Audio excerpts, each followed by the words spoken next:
ονείρη που πολύ του τρίτου προγράμματος του Μάνου Ταξιδάκη σας εύχεται από το μακρινό παρελθόν ένα μέλλον που να σας ταιριάζει καλύτερα από το τωρινό παρόν.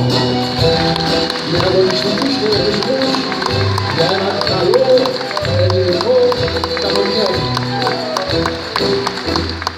Βάλαν οι χαρφούδικοι λίγο από τον χαρφούδα και η ζωή μας σήμερα η αρκούδο με τα λούδα.